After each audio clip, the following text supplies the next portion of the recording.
From CBS News headquarters in New York, this is the CBS Evening News with Roger Mudd substituting for vacationing Walter Cronkite, and Fred Graham in Washington, Bruce Morton in Washington, Phil Jones in Denver, Bruce Hall in Crescent, Oklahoma, Richard Threlkeld in Grand Canyon Village, Arizona, Ed Bradley in Perquimans County, North Carolina, and Charles Kuralt on the road. Good evening. A federal district court jury in Washington this afternoon found 4 of the 5 Watergate cover-up defendants guilty. 3 of them once were among America's most powerful politicians. Fred Graham reports. After a 13-and-1/2-week trial and almost 3 days of jury deliberations, the jury suddenly returned with its verdict late this New Year's Day.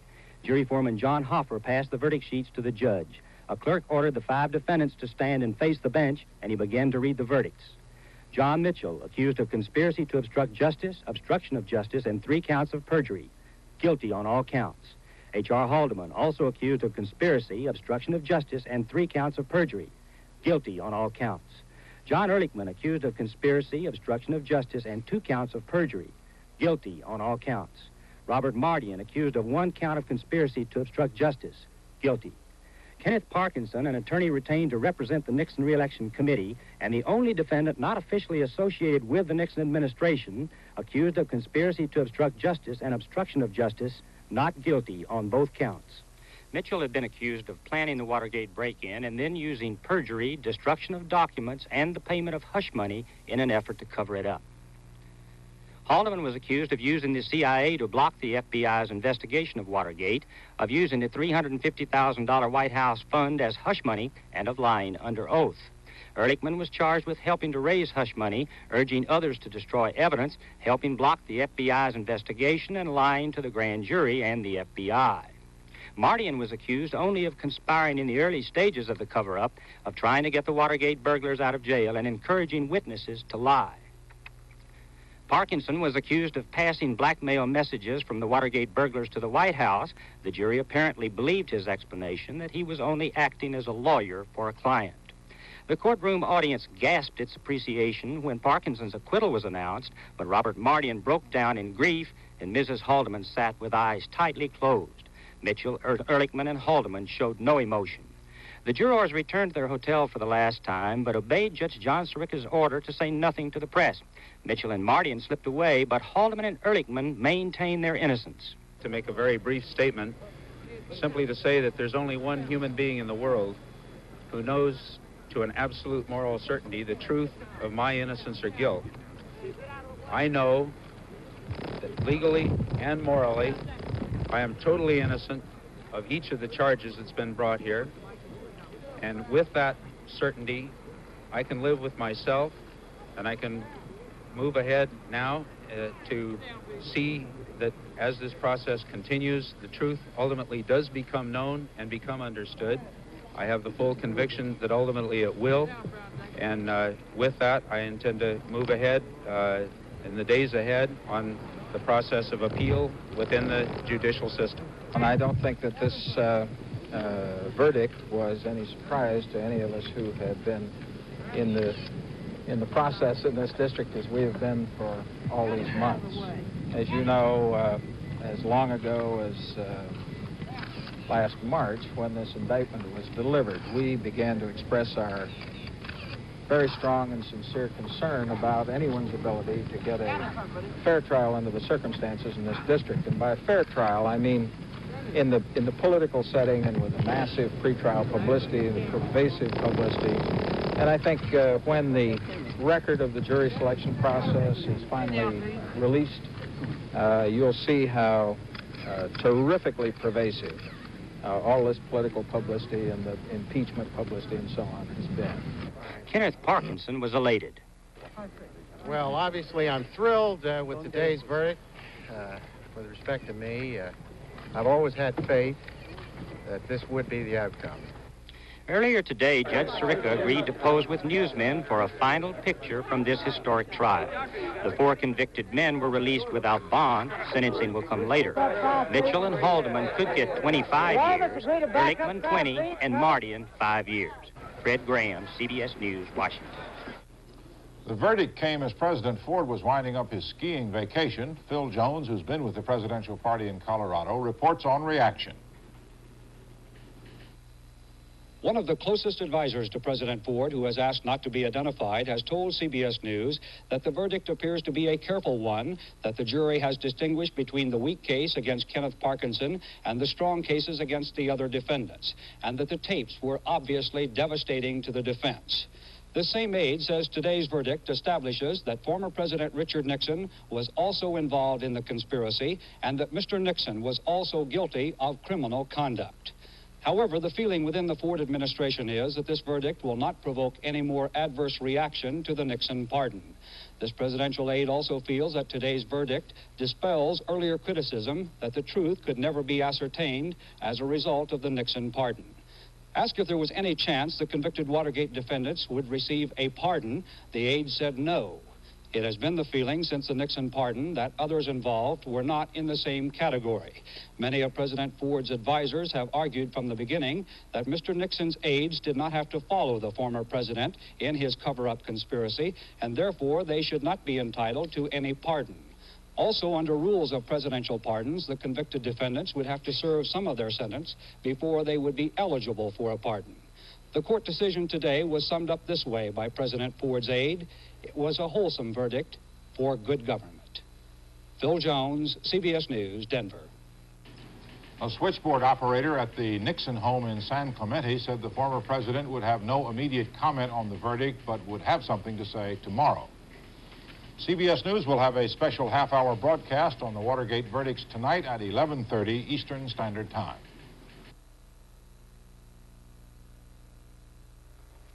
What's that, Jack?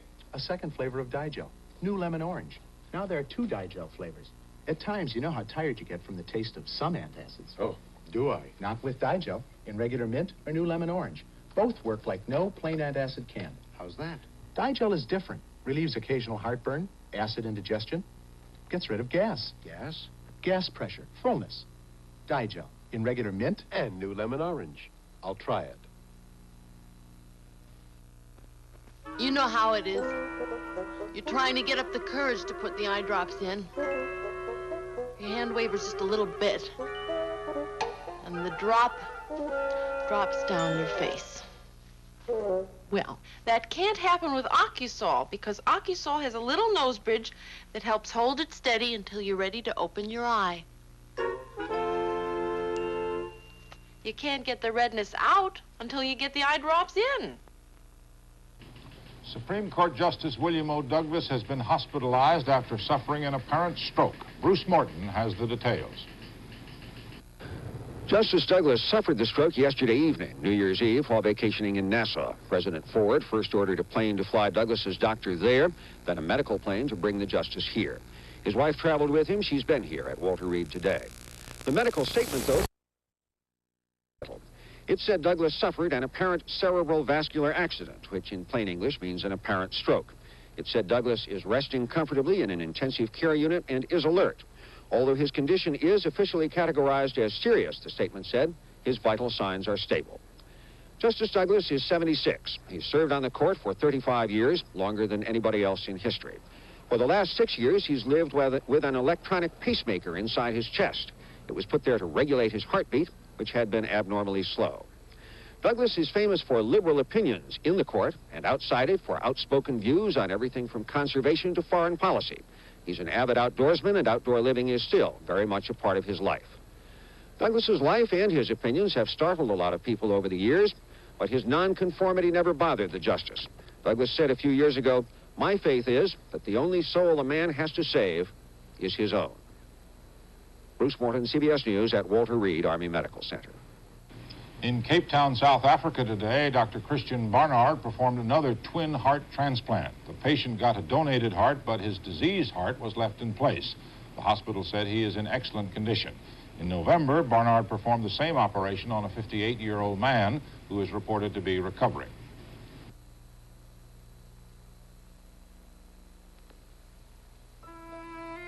The regeneration of life. How does nature do it? It's simple. Nothing is ever wasted. Everything is used to continue nature's life cycle. Only when the cycle is broken does waste begin.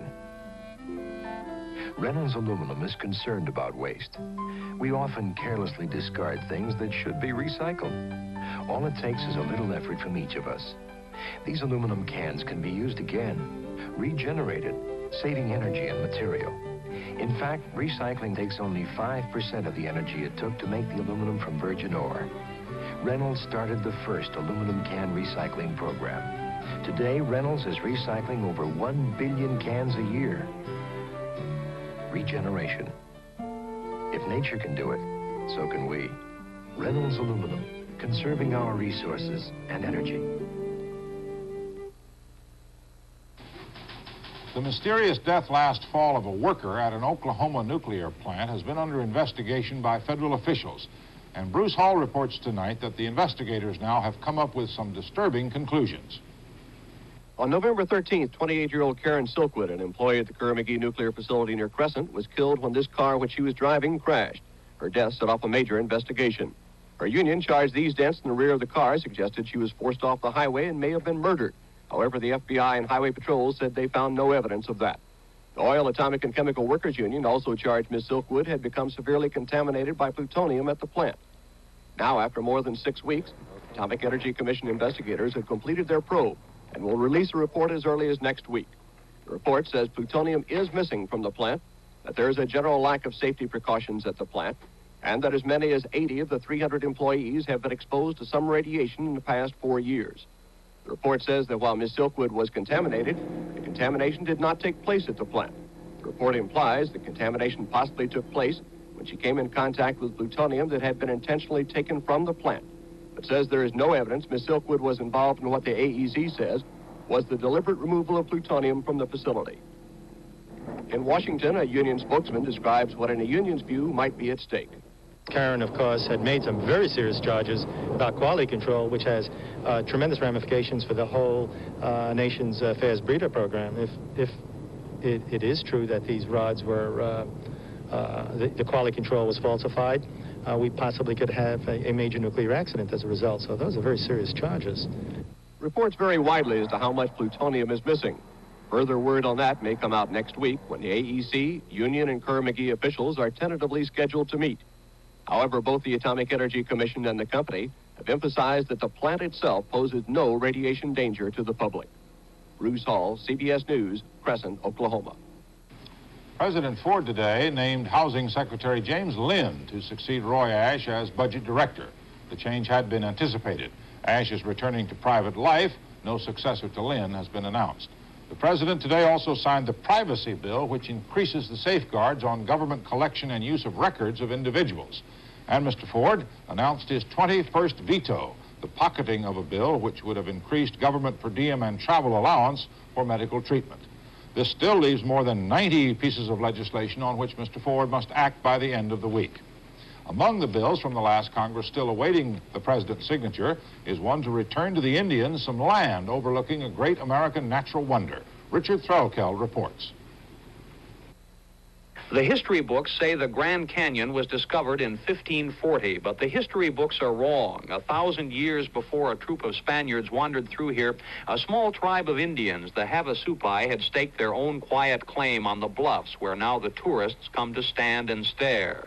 As we have done with Indians, we gradually pushed the Havasupai out of sight and out of mind. Off the bluffs and down a little box canyon, 500 acres of cottonwood and sagebrush, where the last 324 Havasupai live today. It's not quite the Shangri-La it appears if you have to live here. The land's too tired to grow anything, so the Havasupai's main income is the fee they charge the backpackers who like to wander the riverbank. Even though the government's provided the tribe with new prefabricated housing, the Indians are still dependent on tourist handouts. And while we've been busy making the Grand Canyon a national park, the Indians have been quietly trying to recover a share of it, partly because it means more money and partly because they believe that's where they belong. Now it looks like the Havasupai are going to get back at least some of their ancient tribal lands on top of the canyon. And yet now, ironically, a lot of traditional white supporters of Indian land claims don't like this one bit. The bill now before the president would designate some new areas as national park land, but also grant the Havasupai this 185,000 acres. along and adjacent to the south rim, a net loss of about 50,000 acres to the public. The land itself is no good for crops. There's no water and not much good for grazing, but it's full of wild game, herds of mountain sheep and deer, protected until now because there's no hunting in a national park. The hunting lobby was a strong backer of the bill. And any land overlooking a site like this is a developer's dream. So the prospect of a proliferation of the tacky concessions that have already grown up around the park is enough to give the preservationists nightmares, which is why the conservation establishment, normally friendly to Indian claims, fought this one so hard. The Havasupai, they fear, are going to find it hard not to sell out. Their record has been one that I think did not reflect the attitude of the Indians themselves, but of a few of the rather sharp operators who are helping lead them into what we think is an exploitative course, unsound for them, unsound for parks, unsound for the world as a whole. The Indians would not be able to lease their new land or do much of anything with it without the approval of the Interior Department, and the government has promised it would draft stringent environmental guidelines. As for the Indians, their advice to the conservationists is not to worry. We're willing to go along with whatever the congressman says in the bill, and as well as there will be some public hearings, to they'll be equally shared out, and I believe come out with a reasonable solution to it. Whatever plans the Havasupai may have for this piece of everybody's Grand Canyon that soon may be theirs alone, they haven't said. President Ford will have to decide whether the Indians, the first conservationists, are still the caretakers they used to be. Richard Threlkeld, CBS News, Grand Canyon Village, Arizona. At a New Year's Day Mass at the Vatican today, Pope Paul made a direct attack on the mafia, calling it a lurking danger that makes everyone tremble. The pontiff denounced what he called a fearful increase of organized crime, with the weapons aimed threateningly at innocent life. It was believed the Pope was referring to a recent rash of kidnappings and murders in Italy.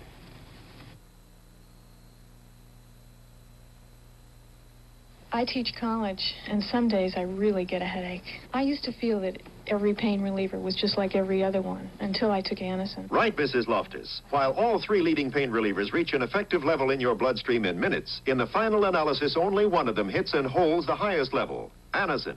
This difference is the extra pain reliever Anacin provides when you have a headache. I found Anacin works well, and it doesn't upset my stomach. Anacin for a higher level of pain reliever. Chow, chow, chow. Show us a happy cat, and we'll show you Purina Cat Chow. Chow, chow, chow. Show off your happy cat, and keep up the Purina Cat Chow. Chow, chow, chow. Cat Chow cats are happy because they love our 6 turned-on flavors. And you'll be happy because they get a solid meal every meal. So show us a happy cat. And we'll show you Purina Cat Chow. Chow, chow, chow. Thousands of angry Egyptian students and workers rioted in Cairo today, protesting low wages and rising prices. Riot police tried to disperse the demonstrators with tear gas, but the protest continued for 4 hours as rioters smashed store windows and overturned buses. Police said 48 persons were arrested. Communist forces have captured the last South Vietnamese military base in Phuoc Long province and now threaten the northern approaches to Saigon. Only the provincial capital of Phuoc Binh remains under government control, and the area commander said he is pessimistic about holding on to it. The British government today bailed out the country's second largest oil company, Burma Oil, with a $775 million loan. In return, the government gets to take over 51% of the company's North Sea oil operations, which are expected to provide almost a third of Britain's current oil needs. Also in London today, Queen Elizabeth awarded knighthoods to 4 men, 85-year-old movie great Charlie Chaplin, novelist P.G. Wodehouse, Roger Bannister, the first to run a 4-minute mile, and West Indian cricket star Gary Sobers. Chaplin reportedly had rejected previous offers of knighthood, but his son-in-law said the ailing entertainer is now very happy to receive it.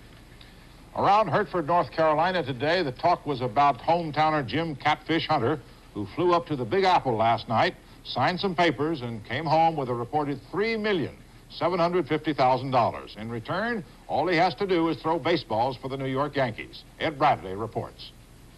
New Year's Eve was a banner day for Catfish Hunter. Not the happiest of his life, mind you. That was in the World Series, but a close second.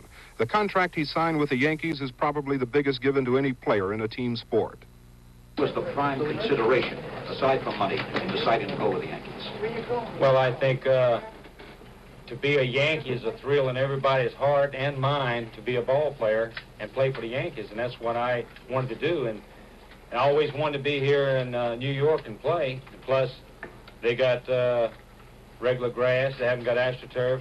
Plus, they got a new stadium coming up, which the old stadium, you know, just to get in that was such a thrill that when you walked in there, it felt like cold shivers ran all over you. So it's just great to be in New York with the Yankees.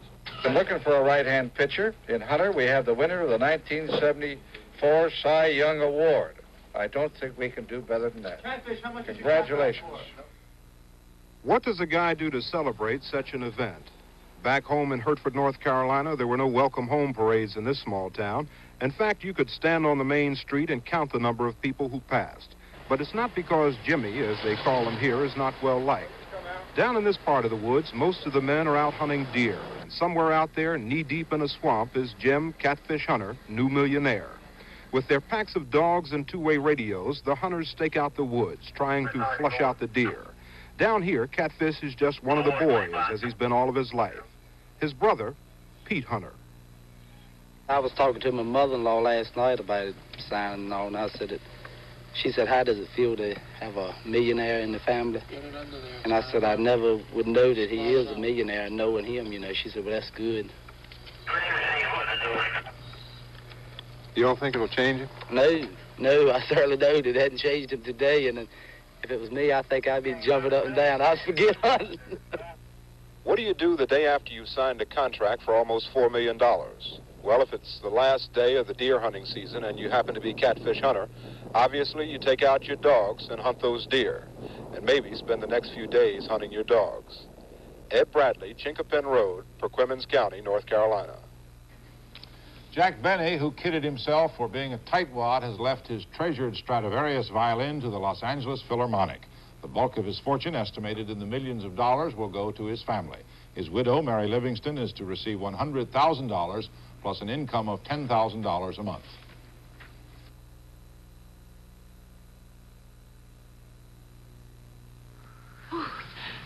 Today is the day to ask your hands if you should switch to Vaseline Intensive Care Lotion. Ask which makes them feel better, your hand lotion or Vaseline Intensive Care. Feel Vaseline Intensive Care Lotion go to work to soften and heal rough, dry skin. Smooth. Ask your hands, isn't today the day to switch to Vaseline Intensive Care Lotion? You can feel it heal rough, dry hands. Are you sure it's just itchy skin? I was, but the itching got worse. My skin got dry, flaky. Even my students noticed. And then I thought, is it psoriasis? I checked. It was. So I got Tegrin cream. Tegrin felt soothing. My skin got better and kept getting better with Tegrin. Are you sure it's just itchy skin?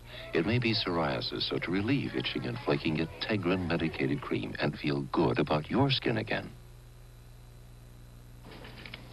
When most of us have a long drive ahead, the question is, when do we get there? But when Charles Kuralt is on the road, his question is, what can we see on the way? Driving around in California, we're beginning to feel a little self-conscious. The problem is the license plate. Illinois 22053 is all right, back in Illinois. Out here, frankly, it's dull, dull, dull. See, in California and Nevada and neighboring states, by paying a little extra, you can use your license plate to express yourself. No matter whether your name is Leroy or Quina or Womble or Shaky or Johann Sebastian Bach. Oh, I know this goes on elsewhere. On our way west, we've met Pogo from Tennessee and Polly from Nebraska and Tuck from Wyoming. But here, license plates are funky, partner, real wowzers. See, the car culture's attitude is, maybe it's just a heap, but it's my car, my Olds. And if all I have is a tomato red Volkswagen, at least it's my tomato. And everybody knows the piston engine goes boing, boing, boing, but the Mazda goes, You get a lot of upbeat advice out here. Drive safe, smile, dash it, mail it, be best, go forth to glory. Oh, and pride of place, too. A Kentucky colonel from Texas wishes to brag about it, no less than a West Texan from California. Where do you hail from? Fort Wayne? Miami? Lake Tahoe? Or someplace really far out? License plates are the new index of race, creed, and national origin. This car belongs to you, does it? Yes, it's my car.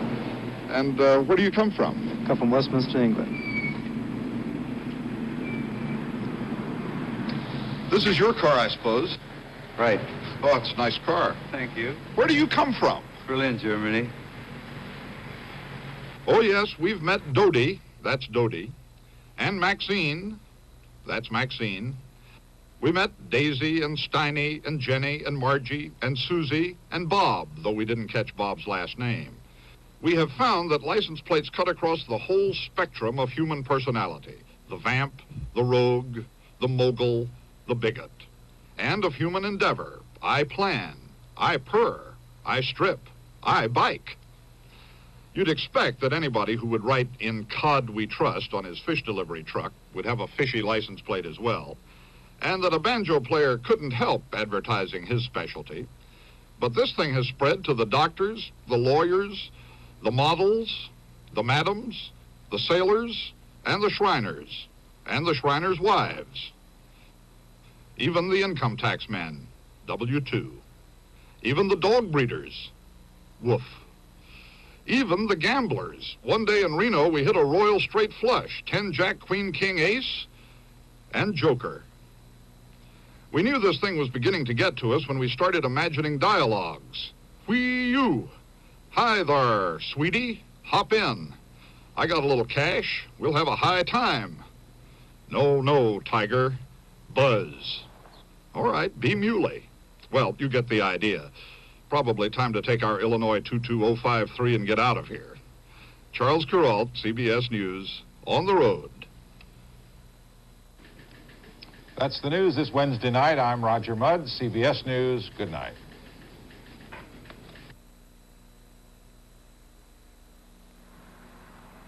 The Congress of the United States has passed and the President has signed legislation raising the coverage of the Federal Savings and Loan Insurance Corporation. Effective immediately, your savings are now insured up to $40,000 by this U.S. government agency. When you see this new emblem at your savings and loan, remember it still means no one has ever lost a penny in an insured savings account.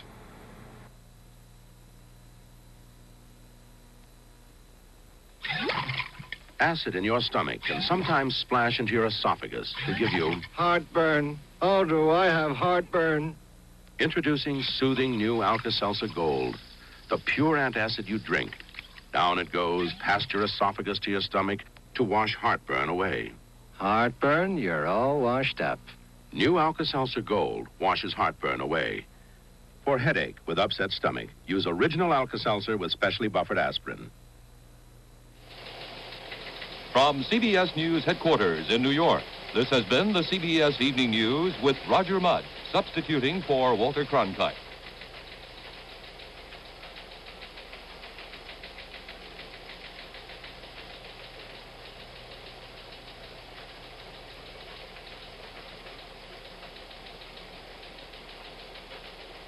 Gordon Liddy talks distant.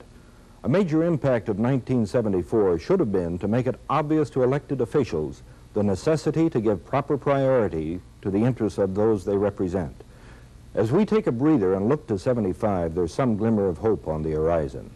But it will take continued public pressure and pulling together to give it life. It's a brand new year, 1975, fresh and unsullied. KABC-TV sincerely hopes it will be a happy one for you. I'm Gene Webster. Channel 7, KABC-TV, Los Angeles. Good evening. I'm Howard K. Smith in Washington. Harry Reasoner's on vacation. These are tonight's headlines. The Watergate cover-up trial jury convicts John Mitchell, H.R. Haldeman, John Ehrlichman, and Robert Mardian. The jury acquits Kenneth Parkinson, the fifth defendant. Supreme Court Justice William Douglas suffers a stroke and is under intensive care at the Walter Reed Army Hospital. And tonight, a comment on the fallen leaders of government during 1974. The jury on the Watergate cover-up trial delivered its verdict today after 15 hours of deliberation over a 3-day period.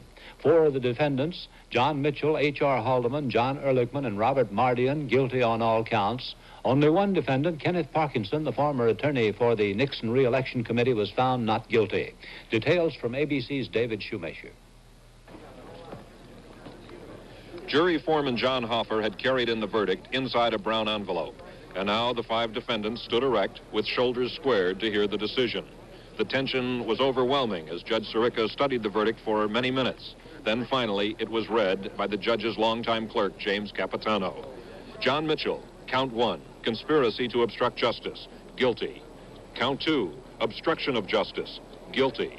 2 counts of making false declarations to a grand jury, guilty. And perjury before Senator Sam Ervin's Watergate Committee, guilty. Mitchell sagged, then looked down at his attorneys, told them not to take it too hard. H.R. Haldeman was next, conspiracy, guilty. Obstruction of justice, guilty. 3 counts of perjury before the Senate Watergate Committee, guilty.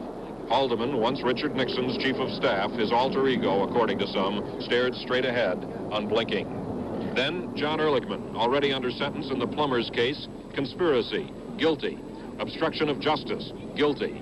Making false declarations to the grand jury, guilty. Ehrlichman's eyes seemed fixed on some point beyond the judge. Robert Mardian, charged with only 1 count, conspiracy, but guilty. And finally, Kenneth Wells Parkinson, a lawyer for the committee to re-elect the president. Count 1, conspiracy, not guilty. Count 2, obstruction of justice, not guilty. A big smile broke out on Parkinson's face. His lawyer reached up to slap his back. Parkinson was still elated as he left the courthoase. Well, obviously, I'm thrilled with today's verdict. With respect to me, I've always had faith that this would be the outcome. I'd like to thank all of my friends who've supported me through this difficult period. I'd like to thank my wife, Pamela, and one of the greatest lawyers in the country, perhaps in the world, Jake Stein. At this minute. It was more than an hour, and a cold front had roared past the courthouse, dumping high winds and sleet on those waiting, before H.R. Haldeman and John Ehrlichman came out to make their statements. I'd just like to make a very brief statement, simply to say that there's only one human being in the world who knows to an absolute moral certainty the truth of my innocence or guilt. I know, legally and morally, I am totally innocent of each of the charges that's been brought here. And with that certainty, I can live with myself, and I can move ahead now to see that as this process continues, the truth ultimately does become known and become understood. I have the full conviction that ultimately it will. And with that, I intend to move ahead in the days ahead on the process of appeal within the judicial system.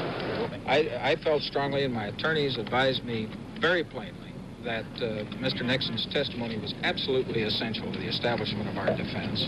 When the judge ruled that we couldn't wait 5 more days to take his deposition, that was, for my money at least, the major turning point in whether or not this verdict was going to be a statement about my innocence or was simply going to be a statement about the evidence that was presented in the courtroom.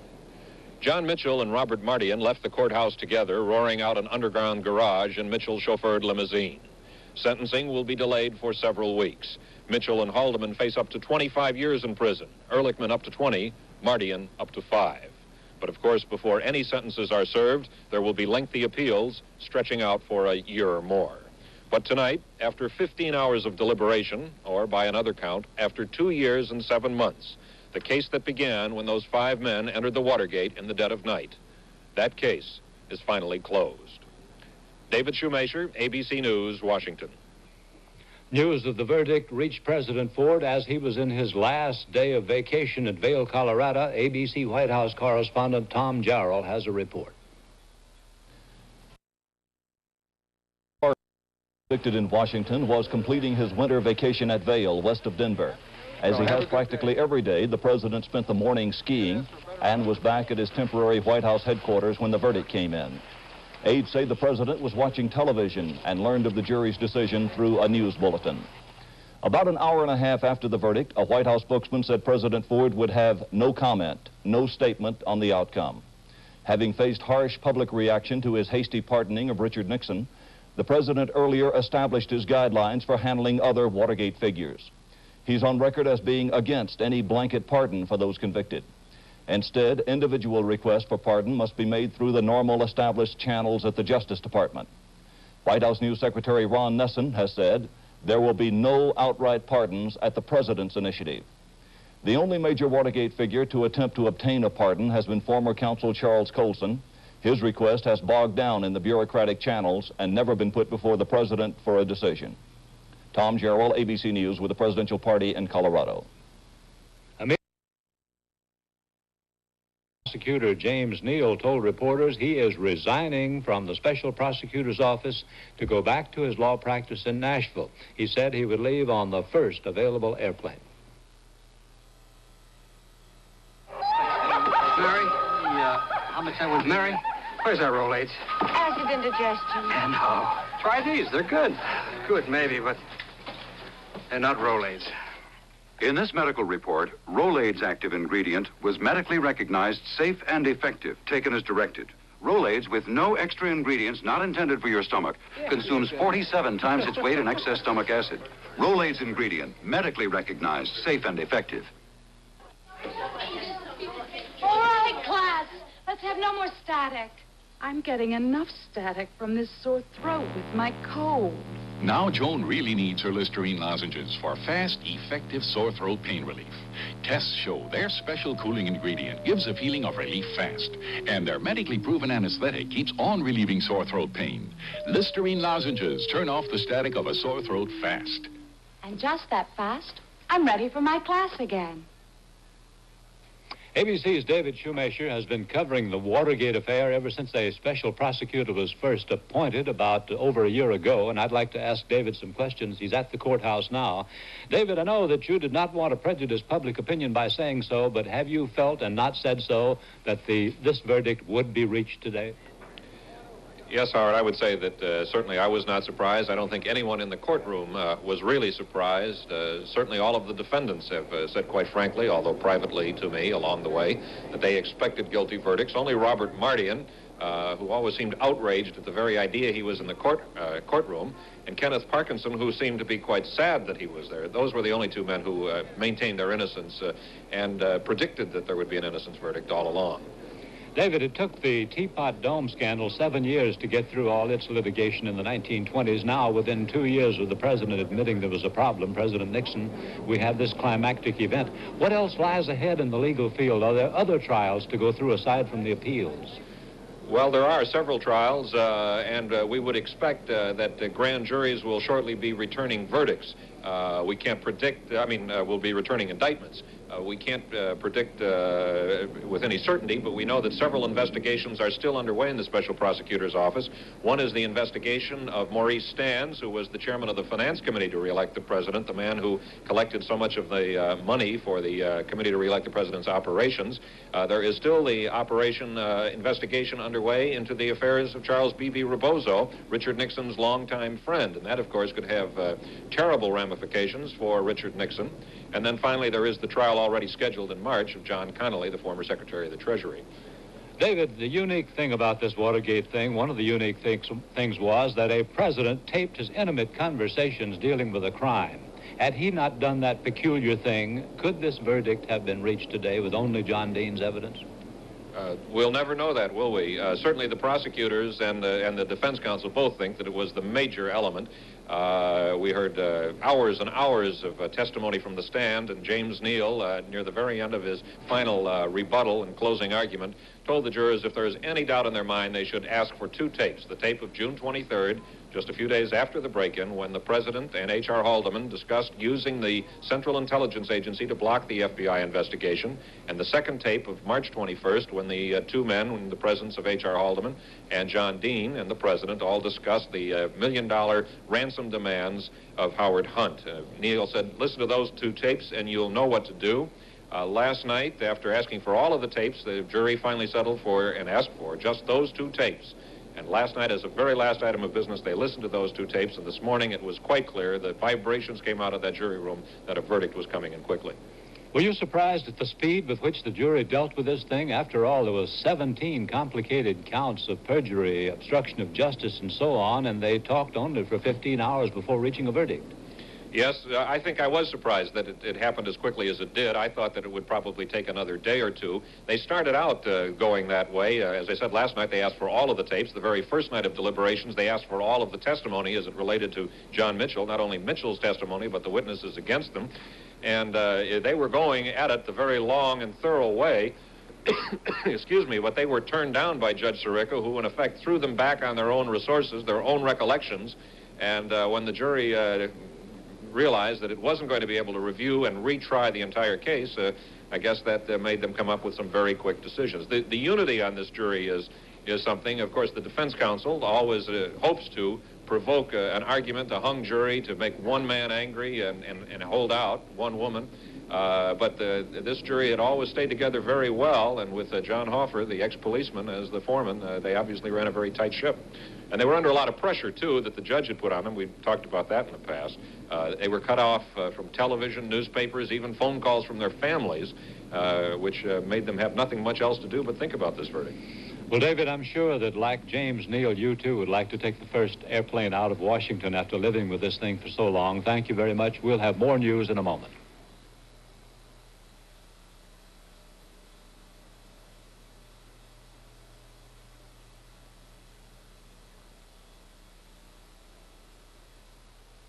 I believe in Excedrin because I've tried both regular aspirin and Excedrin for headache.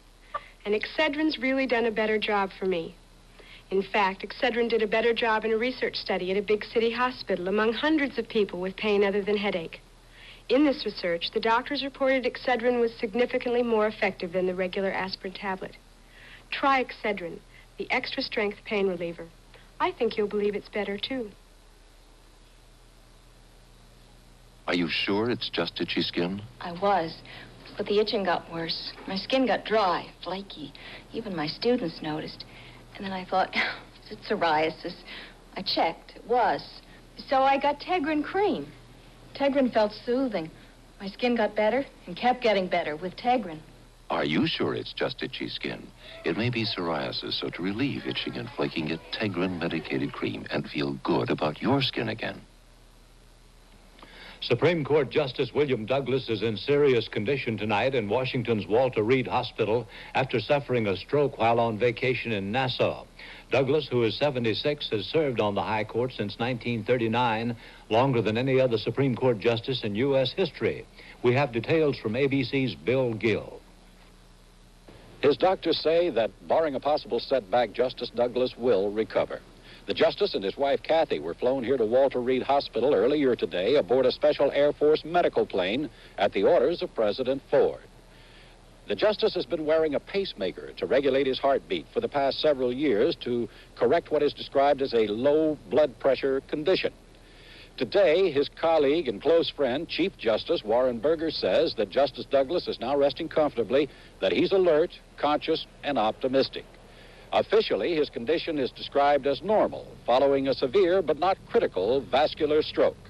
Bill Gill, ABC News, Walter Reed Army Hospital in Washington. President Ford named James Lynn, his housing secretary, to be his new budget director today.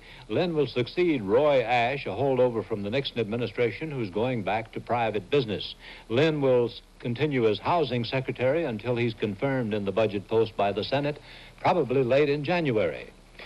Australian naval vessels arrived in the city of Darwin today with supplies and manpower to help restore vital services destroyed in last week's storm.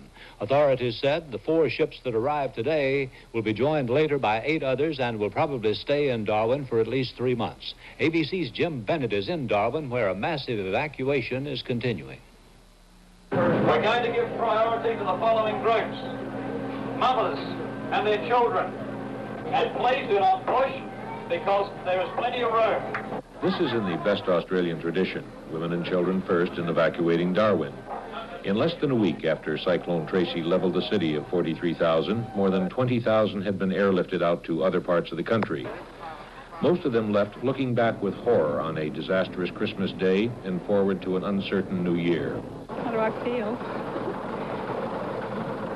shattered, lost. How do you feel about leaving Darwin? Well, I feel very bad about it. Do you expect to come back, ma'am? Yes, I hope so. Certainly 1975 poses many major questions and problems for Darwin.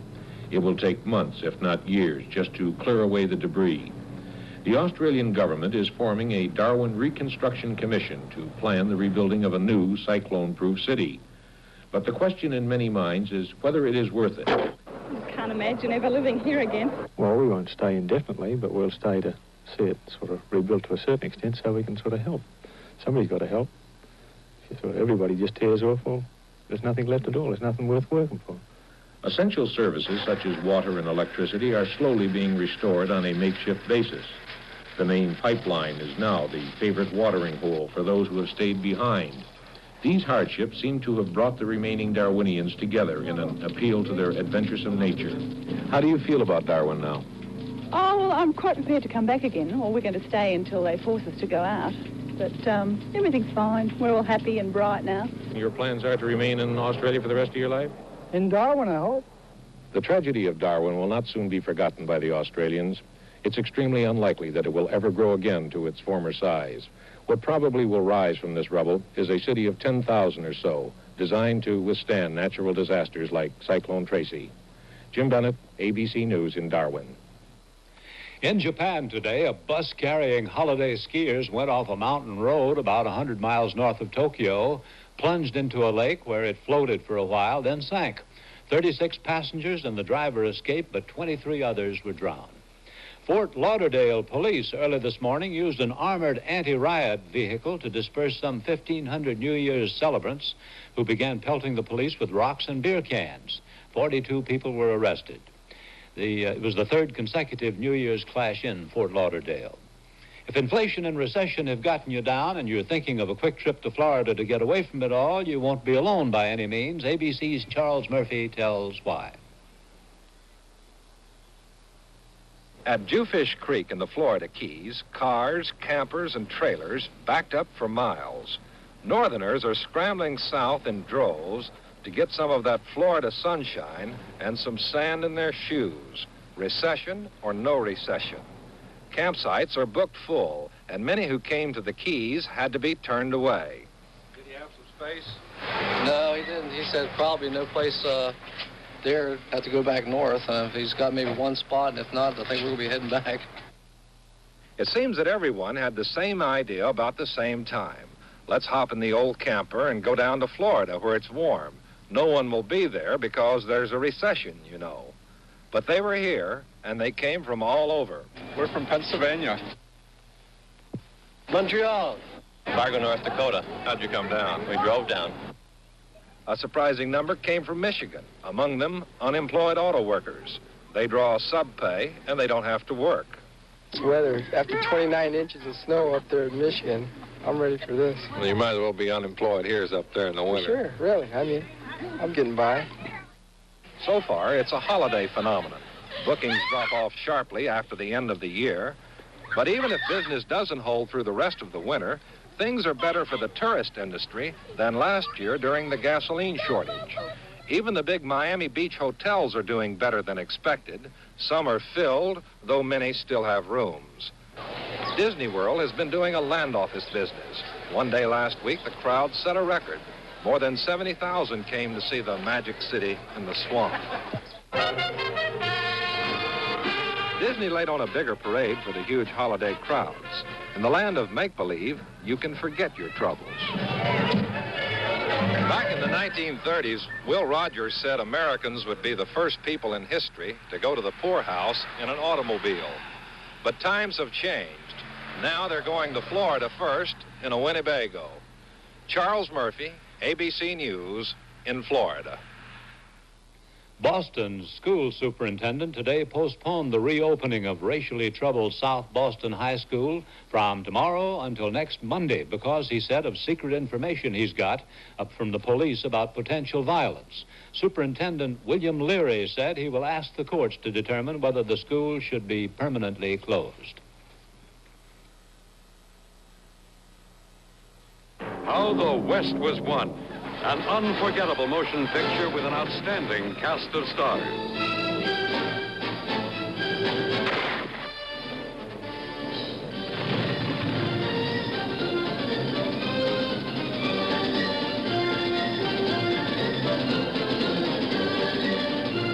How the West Was Won. Sunday night at 7:30, 6:30 Central, here on ABC.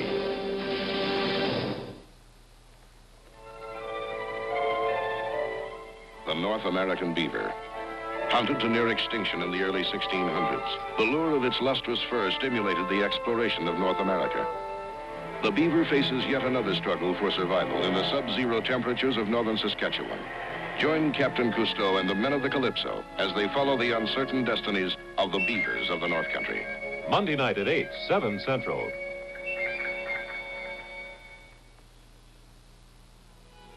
How do you wake up America? With Bill Butel, Stephanie Edwards, and Peter Jennings. With news and commentators, information and entertainment. How do you wake up America? AM America, that fresh new morning show from ABC, starts January 6th at 7 a.m. Catch the action on ABC 75. When you need help, you call the police. When the police need help, they call SWAT. A Miami-based task force fights crime in the posh resorts and remote islands of the Caribbean. Stacy Keach stars in Caribe. Robert Blake is Tony Beretta, a cop you'll never spot till you need him. Beretta. SWAT. Caribe. Beretta. The action on ABC 75. Jim Catfish Hunter celebrated his acquisition of the fattest baseball contract in history by going deer hunting today near his home in Hertford, North Carolina. Last night, the 28-year-old pitcher was signed by the New York Yankees, ending his status as a free agent.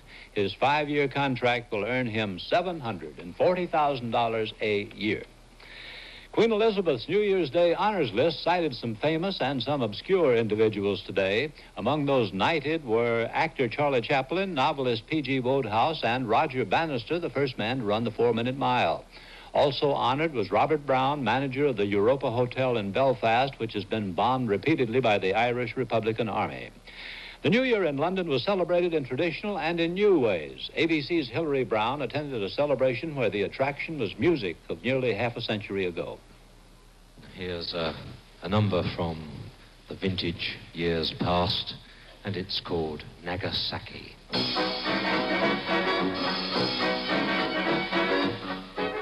After the worst year since the war, the outlook for the next one in Britain hasn't been so bleak since 1931. Even government ministers are forecasting economic hardships in 1975 unequaled since the Depression. That may be one reason for the recent success of the Pasadena Roof Orchestra, a semi-professional group of part-time London musicians that specializes in the sound of the late 20s and 30s. Not a stylized, camped-up version, but the real thing, using the arrangements of 45 years ago. This year they came into their own with an engagement at Biba's trendy Rainbow Room in Kensington, itself a faithful restoration of the original Rainbow Room of the 30s, where people danced their troubles away and sang about pie in the sky, hot ginger and dynamite in places like Nagasaki. They kissy and huggy nice. By Jingo, it's worth the price. Back in Nagasaki, where the fellas Judy Baggy and the moving Ricky Wacky Woo. And for the first time since its heyday, the Rainbow Room was packed, mostly with people much too young to remember the bad old days. They rang in 1975 as though the 30s were only yesterday. With runaway inflation and rising unemployment on the near horizon here, the 30s could be back tomorrow. If this is so, the musicians of the Pasadena Roof Orchestra, and in real life they're truck drivers, accountants, engineers, and bakers, may be among the few who will survive in 75. With all this depression and everything else we're going through, possibly so. The outlook doesn't look too good for 1975, but I think the orchestra will be quite different in that respect. I think we're looking forward to a very successful year. When the Pasadena Roof Orchestra started, they thought their depression music would be an antidote to the times, what the public needed. It may become an expression of the times, what people have actually got. Happy New Year anyway. This is Hillary Brown at the Rainbow Room in London for ABC News. I'll have tonight's comment in a moment. Electric shaving is fast and easy, except when you want a really close shave. Because to get a really close shave, you have to go over and over your skin. To help end this situation, there's Williams Electric Shave.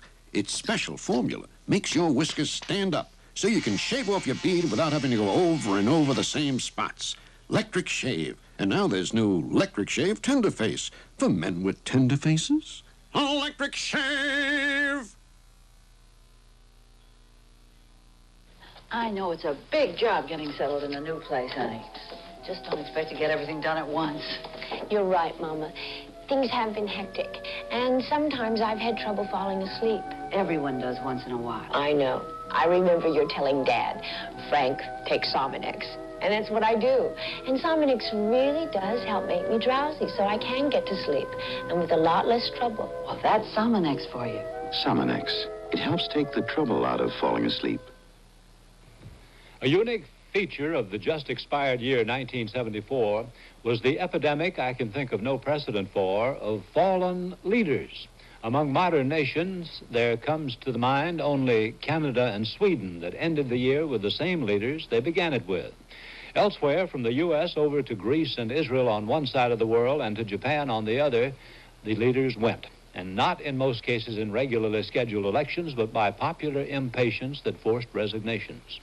Clearly, our kind of people were more desperately unhappy with leadership than in any year I can think of in this century. And with the sole exception of Chancellor Schmidt of Germany, opinion polls say that people are not very pleased with the new leaders they've got.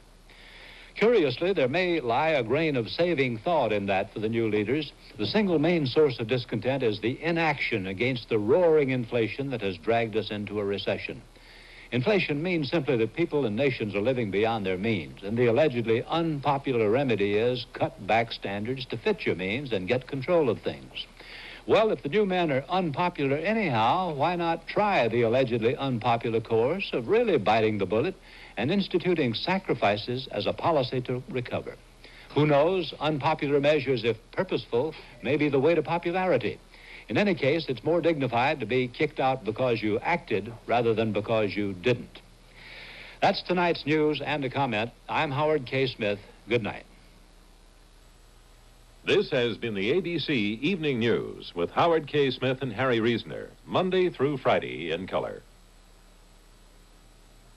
This has been a presentation of ABC News. One of Mama's old girlfriends returns to town and makes a play for Clifton on That's My Mama, tonight at 8 o'clock. Christy Love faces a syndicate hitman. Teresa Graves stars tonight at 10 here on ABC.